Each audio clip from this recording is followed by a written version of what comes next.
성탄 관련된 내용 그 설교는 이제 내일 11시에 합니다. 그래서 오늘 위클리 성경 공부 내용은 이제 오늘 설교가 아니라 내일 설교에 관한 내용이에요. 그래서 여러분 참고해 주시기 바랍니다.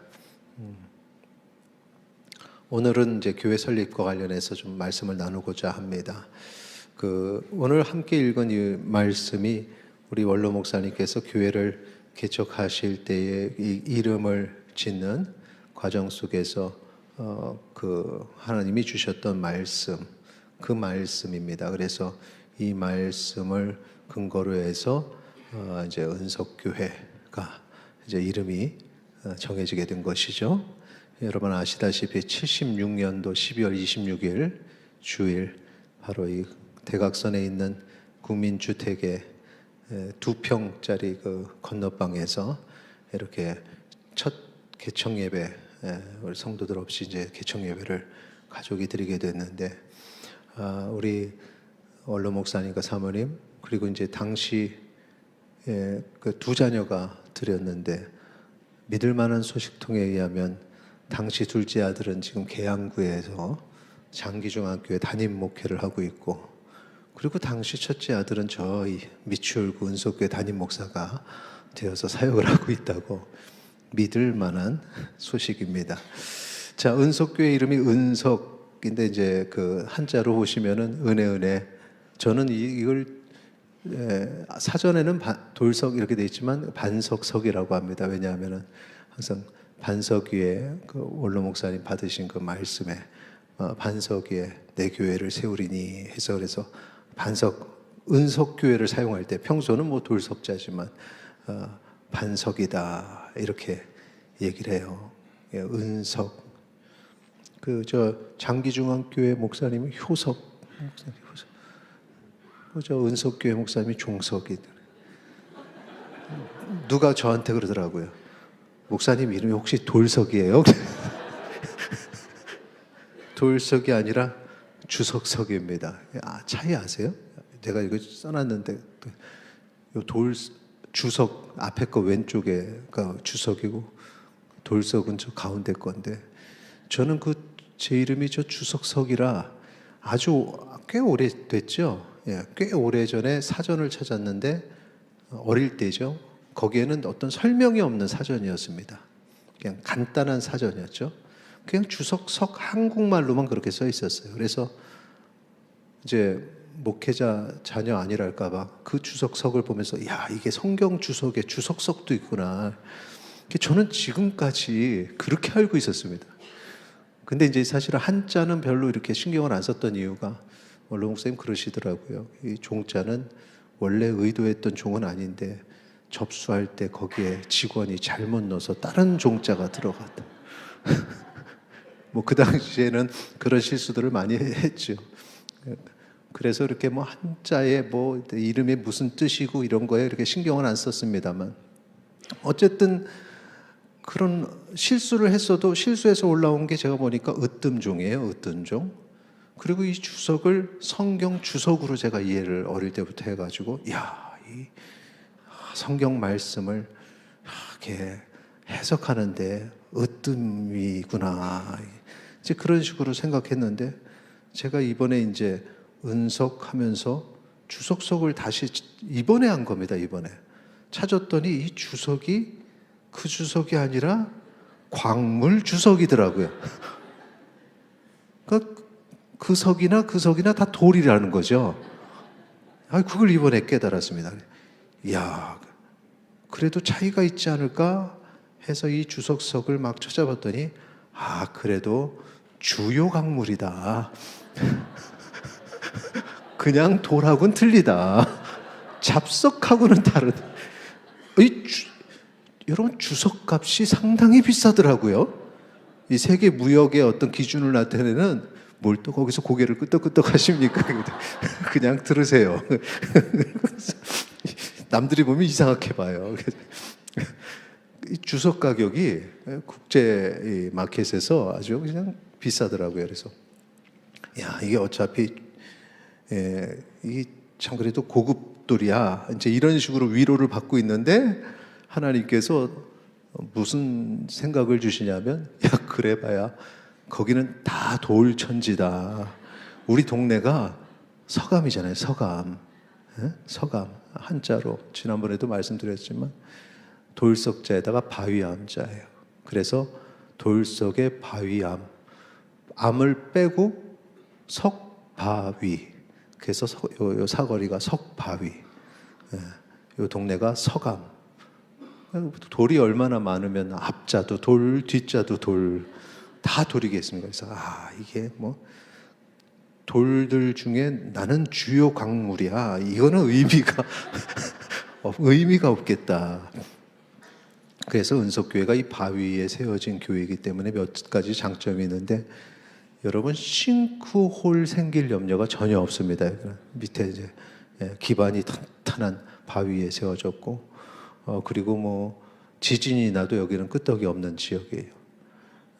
그리고 또 하나는 이제 바위, 이렇게 산 위니까, 언덕 위니까 지대가 높아서 비가 와도 침수할 염려도 없고, 그리고 이제 이게 무슨 얘기냐면은, 여러분 요즘에 많이 걱정하는 지구 온난화에서 해수면이 상승해도 여기는 살아남는 곳이다. 실질적으로 여러분, 이게 우리는 이제 가까이 못 느끼지만 일본은 지진이 많이 나잖아요. 그래서 지진이 많이 흔들리니까 지각이 좀 덜 흔들리는 데가 옛날부터 있던 땅, 이제 간척지가 있으니까 그 얘기를 제가 이제 하지 않고, 어쨌든 옛날부터 있던 그 튼튼한 땅이 덜 흔들리고 안전하다는 겁니다. 그래서 일본에서 한동안은 고지도를 사려는 사람들이 상당히 많았다는 겁니다. 고지도, 옛날 지도를 봐야 그 당시에는 땅이 여기까지였구나. 이제 영토가 이렇게 확장하니까 이제 그게 아주 그냥 일상. 여러분, 뭔 일이 생기면 다 어디로 모이면 됩니까? 교회로 모이면 됩니다. 우리 교회 모여서 기도하면은 지역적으로도 안전하고, 또 우리 또 함께 모일 수 있는, 기도하면은 또 그 하나님이 피난처 되실 줄 믿습니다. 자, 이 서감이라는 지역에 세워진 교회라는 어떤 향토적인 의미도 은석이라는 내용에 있습니다. 그 원로 목사님 저한테 해주신 말씀이에요. 그래서 그런 의미, 석바위에 그 바위에 세워진 의미도 있고, 근데 이제 그것보다 더 중요한 의미는 오늘 말씀에 나타나는 그 반석 위에 세워진 교회라는 성경적인 의미, 이게 중요한데, 여기서 이 반석이 뭐냐? 믿음이라는 거죠. 마태복음 16장 18절 우리 같이 읽도록 하겠습니다. 또 내가 내게 이르노니 너는 베드로라. 내가 이 반석 위에 내 교회를 세우리니 음부의 권세가 이기지 못하리라. 아멘. 이 반석 위에 교회를 세우는데, 이 반석이 믿음이라고 했습니다. 그래서 이 믿음에 세워진 교회, 이게 실제적으로 교회사를 통해서 이루어지게 되죠. 무슨 얘기냐면은, 교회가 언제 확장이 됩니까? 사도 바울을 통해서 소아시아 지역에 1차, 2차, 3차, 로마까지 가는 4차, 5차, 서바나까지 가는 그 전도 여행을 통해서 바울이 이제 이방 지역의 복음을 전하고 거기에 교회들이 생기고, 그래서 우리가 성경에 보면 서신서들, 로마서부터 시작해서 고린도 전후서, 갈라디아서서, 에베소서, 빌립보서, 골로새서, 데살로니가 전후서, 다 그 지역의 교회들에게 보내는 편지죠. 그러니까 이 교회들이 확장이 되는 게 이제 사도 바울 때 꽃을 피는데, 그런데 우리가 그냥 단순히 바울 때문에 이방 선교의 문이 열렸다. 이방 선교가 땅 끝까지 복음을 전하는데 이 바울이 큰 역할을 했다. 바울이 중요한 역할을 한 건 맞지만 바울만 역할을 한 게 아닙니다. 그 시작점이 바로 지금 이 말씀입니다. 여기서부터 교회라는 것을 우리 주님께서 세우시기로 하고, 네 믿음 위에 그 반석 위에 내 교회를 세우겠다, 이렇게 했던 거죠. 그러면서 그 다음에 이제 어떻게 연결이 되냐면은,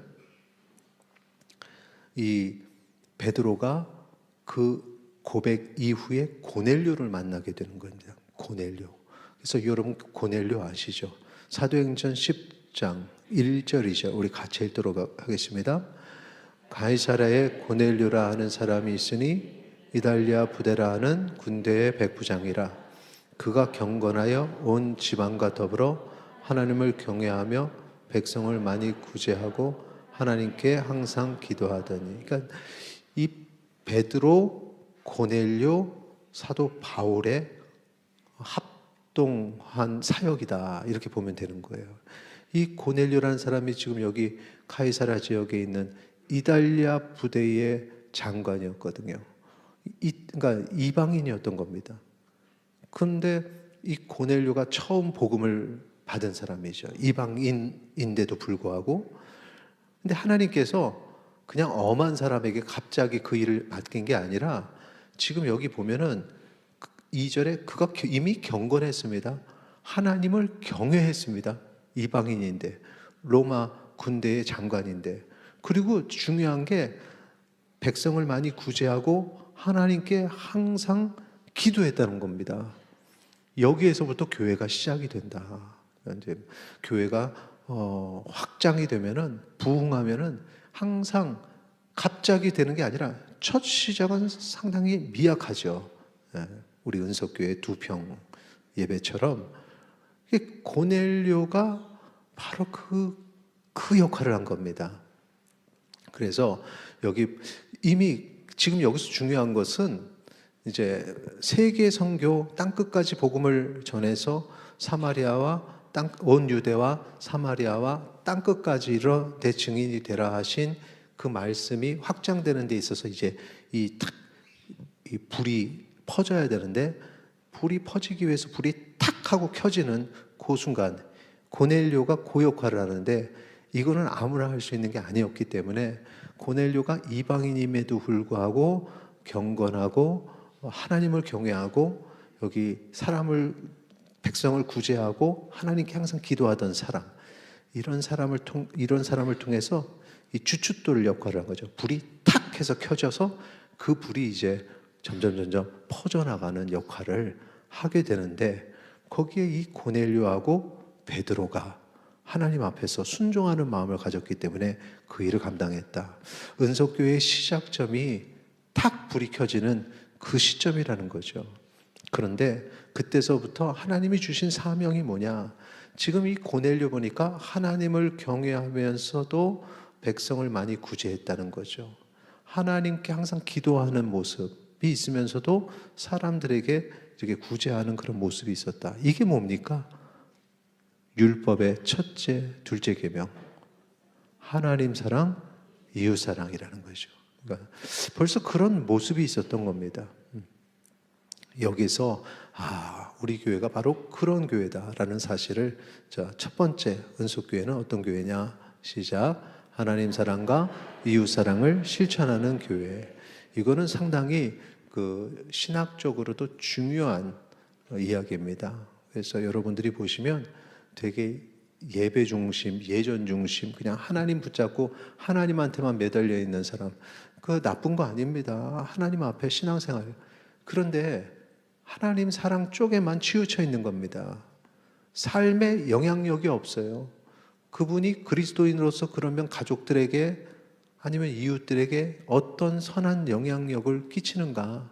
하나님의 사랑을 받아서 느껴서 그걸 얼마만큼 이웃들에게 전하는가? 이걸 보면은 이게 하나도 없는 경우들이 상당히, 이거는 문제가 있는 겁니다. 이럴 때는 신앙이 정말 너무 극단적으로 그쪽으로 치우치고, 때로는 이게 정신적으로도 문제가 생길 수도 있고 영적으로도 문제가 생길 수도 있어요. 왜? 한쪽에 치우쳤기 때문에. 그래서 하나님 사랑, 이웃 사랑이 같이 균형 잡혀야 이 건강한 신앙생활인데 너무 이쪽으로만 치우쳤던 거죠. 또 이쪽으로 치우친 사람들이 있습니다. 하나님과의 관계는 너무 가볍게 여겨요. 그러면서 그리스도인이 이 정도는 선한 행위를 해야지 해가지고 이 이웃 사랑 쪽에 신경을 많이 쓰는데 보면 정말 대단합니다. 주로 이제 주로 이 자유주의 신학을 가진 사람들이 이 오른쪽에 많이 치우쳐 있어서, 그래서 이제 이분들은 뭐 아주 그 사회 운동에 많이 참여를 하죠. 그러다 보니까 또 이쪽에 있는 분들은 저 자유주의자들이 저기 참여하니까 우리는 참여하면 안 돼. 도리어 또 너무 이쪽으로만 반대로만 가고, 이게 너무 극단적으로 갈라져 있는 겁니다. 이게 같이 건강해야 됩니다. 같이. 그래서 하나님과의 관계도 정말 우리가 바르게 믿음과 신앙 안에서 바르게 가지면서 사회 참여해야 됩니다. 이거 하지 않으면 안 됩니다. 어떤 일들을, 예전에는 제가 아주 편협한 모습이 있었어요. 뭐냐면은 그냥 정치는 막 이렇게 고개 흔들고 그냥 머리 아프고 신경 쓰고 싶지 않고, 그런데 어느덧 교회가, 우리 교단을 이제 인천 지역에서는 또 대표할 교회가 되어서 교회가 그 위치가 되니까 어쩔 수 없이 이제 제가 그런 일들을 하게 됐는데, 가서 보니까 저는 정치 좋아하는 분들 뭐 그냥 이런 어떤 잘못된 생각을 가졌는데, 가서 보니까 건강한 분들이 너무 많았고, 그리고 그 속에서 보이지 않게 이 하나님 말씀 기준이 이 정치에도 영향을 끼칠 수 있도록 노력하는 건강한 분들이 참 많았다는 걸 제가 보게 됐어요. 그리고 그것을 물론 그걸 끝까지 그걸 왜 해줘요? 뭐 이번에 지금 그 부평에서도 문제가 됐지만 지금 서구인가요? 그쪽에서도 지금 신천지가 본거지를 지금 서구의 건물을 원래 종교 시설로 들어갈 수가 없는 곳인데, 이제 또 그렇게 들어가면은 이제 방해받을까봐 다른 것으로 이렇게 약간 좀 트릭을 써가지고 신천지가 본부를 세우려고 하고 있는데, 지금 신천지가 지금 청년들에게 타겟을 뒀습니다. 그리고 어떻게 접근을 하냐면은 새로운 접근 방법인 것 같아요. 그래서 어떤 문화 관련한 어떤 건물 큰 거에다가 문화 관련된 것들을 많이 차려놓고 거기에 젊은 친구들을 직원으로 쓰는 겁니다. 그러니까 이제 우리 젊은 친구들은 월급 받는 직장이 되는 거죠. 그렇게 해서 신천지가 짜놓은 그 안으로 들어가는 거예요. 현재 그 부평 쪽에서도 그렇게 많이들 이제 하는데, 지금 현재 그거를 추진하고 진행을 하고 있는 과정 속에 있고, 이거 의도가 있지 않습니까? 영혼을 무너뜨리는 행위 아닙니까? 이거 막으려면 어떻게 해야 됩니까? 교회가 그래 기도해야죠. 근데 교회 안에서 기도만 해가지고 하는 게 아니라 실질적으로 현장에 가서 하지 못하도록 그것을 이야기하고, 또 그거 허가권자들하고 만나고, 허가권자들에게 당신도 크리스찬이면은 당신도 크리스찬 아닙니까? 이런 얘기하고, 이런 어떤 움직임들이 있어야 되는 거죠. 그러니까 지금까지 제가 이렇게 보니까 우리가 너무 얌전했다. 그러니까 정말 어떤 그룹을 얘기할 때 뭐 신천지 그룹, 신천지는 지금 뭐 몇천 명, 4천 명인가 데리고 와서 그 구청 앞에서 데모를 했대요. 이제 다음번엔 10만 명 데리고 오겠다고 그런대요. 이제 그 허가권자가 지금 걱정을 많이 하고 있는 상황이라는 얘기도 들었어요. 이제 그럴 때 어떻게 힘을 줄 수 있을까? 반대의 시민들 중에는 반대의 목소리도 있다라는 사실을 현장에서 내주면, 그러면 그게 힘이 되는 겁니다. 저는 그 사인 하나가 그렇게 힘이 될 줄 몰랐어요.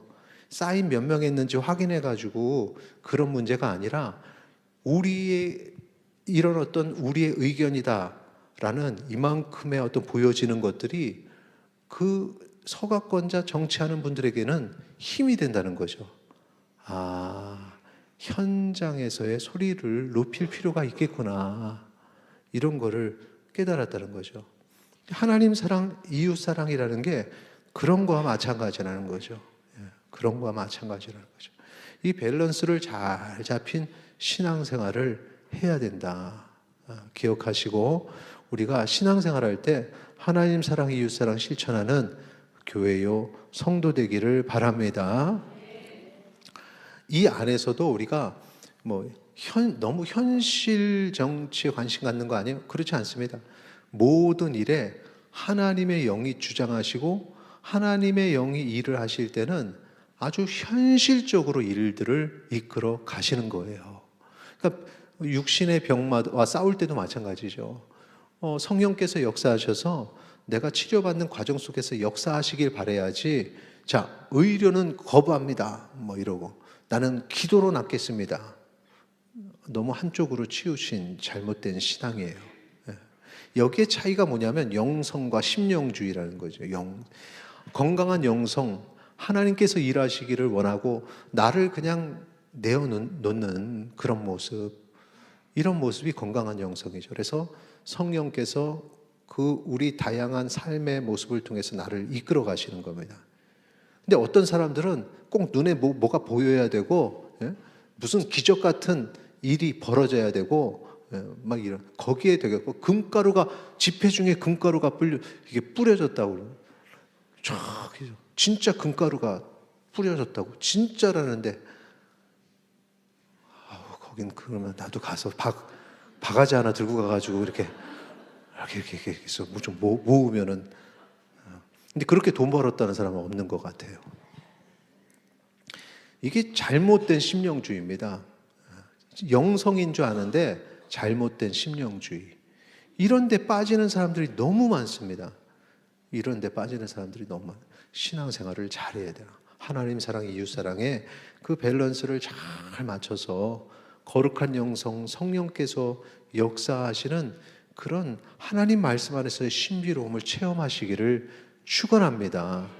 건강해야 돼요, 영적으로. 자, 이 고넬료의 말씀을 전할 때 성령께서 역사하셨습니다. 이방에도 성령께서 임하시네? 이걸 사람들이 다 놀랬던 거죠. 사도행전 10장 30절 31절 한번 보고 그 다음에 44절 넘어갈 텐데 잠깐 보세요.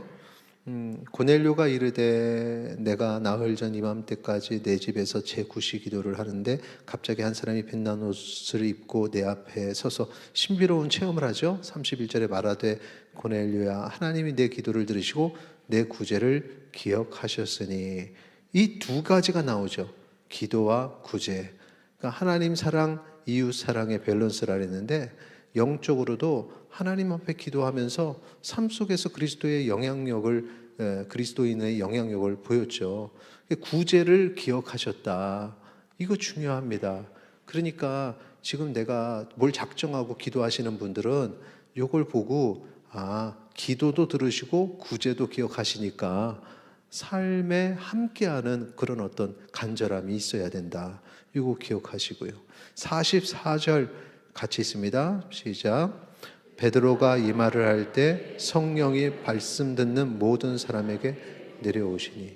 그러니까 일상의 삶의 어떤 균형 잡힌 신앙의 모습을 보고 베드로가 그들에게 복음을 탁 전하는데 성령께서 역사하시는 겁니다.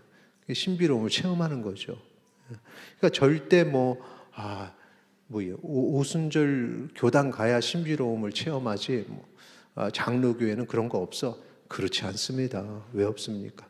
우리는 그거를, 성령의 역사하심을 막 포장해가지고 막 그걸로 사람을 유인하고 이러질 않아서 그런 거죠. 그냥 삶 속에서 늘 성령의 역사하심이 늘 나타나는 겁니다. 그게 일상이 되는 거예요. 그런 체험을 하기를 소망합니다. 그렇게 해서 여기에 지금 베드로가 어떤 때 이게 그걸 보냐면은 말씀을 전했는데 역사한 겁니다. 하나님의 말씀을 선포하는 그 자리. 그래서 역사하심은 항상 말씀과 같이 가는 게 건강한 겁니다.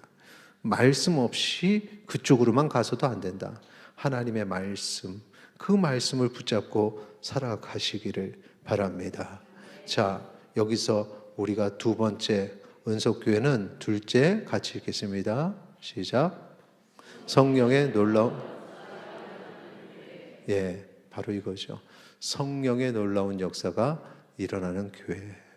우리 교회 안에서 지금까지 모든 과정이 다 하나님의 역사하시며 성령의 인도하시면서 여러분의 이게 교회가 그렇게 부흥하면은 각 성도들의 삶을 또 그렇게 하나님께서 부흥시켜 주세요.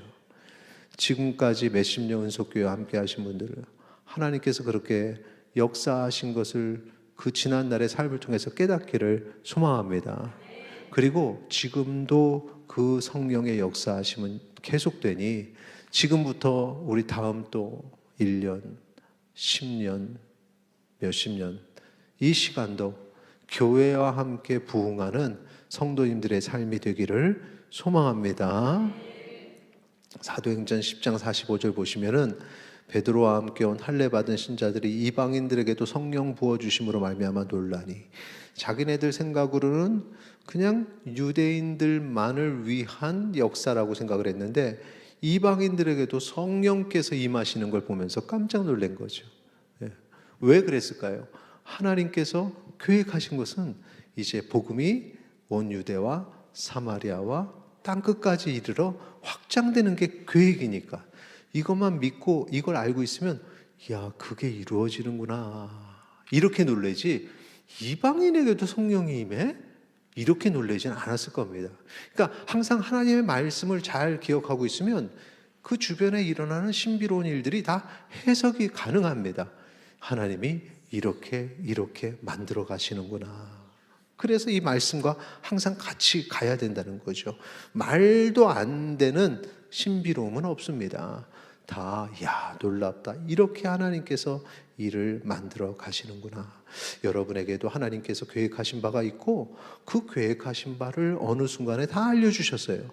그대로 이루어 가시는 하나님의 놀라우신 성령의 역사하심을 깨닫게 되기를 축원합니다. 그런데 어떤 사람들이 이걸 체험하느냐? 말도 안 되는데 순종하는 사람들이. 사도행전 10장 9절에서부터 13절까지의 내용 다 읽지 않고 우리 13절만 읽겠습니다. 시작. 또 소리가 있어 베드로야 일어나 잡아먹어라 하고는 이거 너무 잘 아시는 거잖아요. 분명히 레위기 11장에 이거 먹지 말라고 했던 건데 이거 부정한 것들이라고 했던 것들인데 근데 지금 그걸 먹으라고 하셨다는 거죠. 부정한 것들. 율법 속에서 부정한 것이라는 개념은 거룩과 부정의 개념, 하나님 앞에 거룩함과 정결치 못함의 개념을 가르쳐 주시려는 하나님의 그 가르치심입니다. 이거는 부정한 거야, 저건 깨끗한 거야, 이런 차원의 문제가 아닙니다. 이거는 항상 바뀌어요. 그런 개념이라면 여러분, 나는 부정한 것입니까? 거룩한 것입니까? 다시 한번 설명드릴게요. 우리가 얘는 거룩한 것, 얘는 부정한 것, 이런 단편적인 지식이 하나님의 지식이 아닌데 사람들은 하나님의 말씀을 오해해서 그렇게 생각하거든요. 그렇게 생각하면 나 말고 옆에 있는 이 사람은 거룩한 사람입니까? 부정한 사람입니까? 그치요. 다들 머리를 팩팩 돌리고 있어요. 이게 뭐라고 대답할까? 지금 대답할까 말까? 사람은 사실 부정한 존재죠. 그 누구도 이 부정함에서 벗어날 수가 없는 거죠. 근데 유대인들은 나는 거룩해 라고 얘기를 하냐 얼마나 큰 실수입니까? 근데 거룩하면 은혜를 못 받아요. 그리스도의 십자가의 보혈의 은혜를 못 받아요.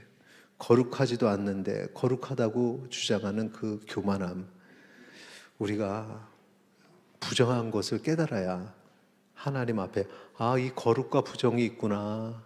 근데 날 보니 내가 부정하구나. 내가 어떻게 해야 거룩해질 수 있지? 율법은 그걸 깨닫게 하기 위한 그러한 초등학문이라는 거죠. 율법의 목적 자체가 그겁니다. 그걸 깨달아야죠. 야, 이게 지저분하다는 게 있구나. 거룩하지 않다는 게 있구나. 거룩한 것이 있구나. 근데 그걸 누가 결정하느냐? 하나님이 결정하시는 겁니다. 하나님이 부정한 것을 이제 거룩하다 하면 어떤 거예요? 거룩한 게 되는 거죠.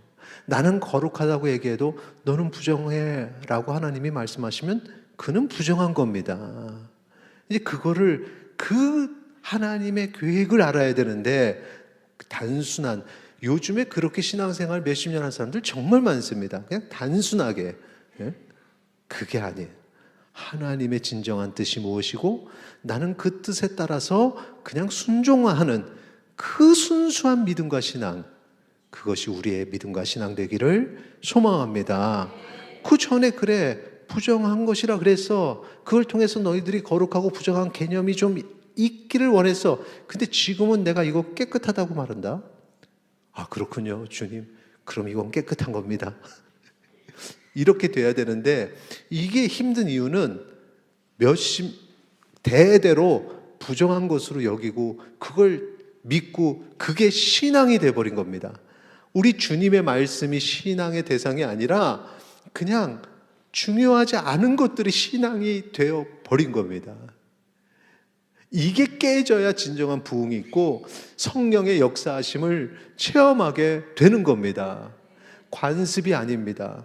내가 해왔던 신앙생활의 어떤 방식이 아닙니다. 내가 믿어왔던 나의 신념이 아닙니다. 오직 하나님의 뜻에 나를 굴복하시기를 축원합니다. 하나님이 이걸 꺾으시려고요. 항상 말도 안 되는 걸 요구하십니다. 노아한테 배를 만들라는데 어디 만들라고 합니까? 산에. 애들이 들으면 웃지요. 산에 배를 만들어. 이걸 순종하기가 쉽습니까? 쉽지 않습니다. 아브라함한테 제사의 제물로 바치란 건 누구? 이삭을 바치라.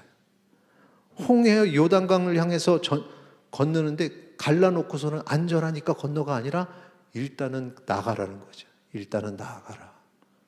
말이 안 되는 거예요. 하나하나 다 이게 상식적으로는 말이 안 되는 거죠. 가나안 땅 들어가 봤더니 거인족들이 있습니다. 말이 안 됩니다. 그런데 그걸 고민하는 거죠. 진짜 이것이 하나님의 뜻인가? 하나님의 뜻은 무엇인가? 하나님이 내게 뭘 원하시는 것인가? 아, 이게 하나님의 뜻이구나. 그럼 가자. 내 생각이 중요한 게 아닙니다. 다른 사람들의 시선이 중요한 게 아닙니다. 하나님의 뜻이 이것이라면 내가 가겠다. 이 믿음으로 가시기를 바랍니다. 근데 그게 하나님의 뜻인지 아닌지 증명이 됩니다. 뭘로요? 하나님의 말씀으로. 문제는 하나님의 말씀으로 증명된 게 아닌데 하나님의 뜻이라고 하고 가니까 그게 문제죠. 교회 떠날 때 하나님이 교회를 떠나라 그랬어요 하고 가더라고요. 하여튼 이상하네. 하나님이 지금 사람을 떠나라고 했어요. 야, 자, 마지막 우리 세 번째 같이 읽겠습니다. 시작. 하나님을 신뢰하고 순종하는 교회. 하나님의 말씀을 믿고 신뢰하고 순종하시기를 바랍니다. 그래서 하나님께서 이 모든 것들을 이 각종 네 발 다 가진 짐승, 기는 것, 공중에 나는 것들 이걸 율법적 눈으로 보면은 부정한 것들이지만 하나님의 창조의 섭리로 보면은 우리를 위해 만드셨던 이 세상의 모든 것들 이거거든요. 그래서 이걸 먹어라, 이걸 다스리라 하시는구나. 나를 다시 이 창조물의 관리자로 회복시키시려는 하나님의 계획이 있구나. 그렇게 가는 겁니다. 그런 마음, 그런 깨달음, 그런 순종함이 우리 가운데 있기를 소망합니다. 여러분에게 삶이 있죠? 인생이 있죠? 어떤 사람들은 죽지 못해 산다고 얘기하죠. 어떤 사람들은 그냥 주어졌다고 얘기하고, 어떤 잠깐 TV에 보니까 아기를 낳지 않는 이유가 뭐냐?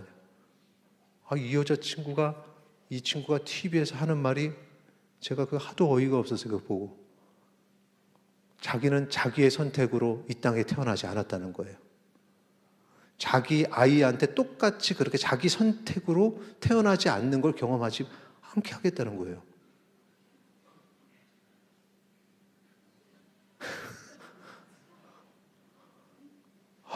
이게 도대체 이게 무슨 소리입니까 이게?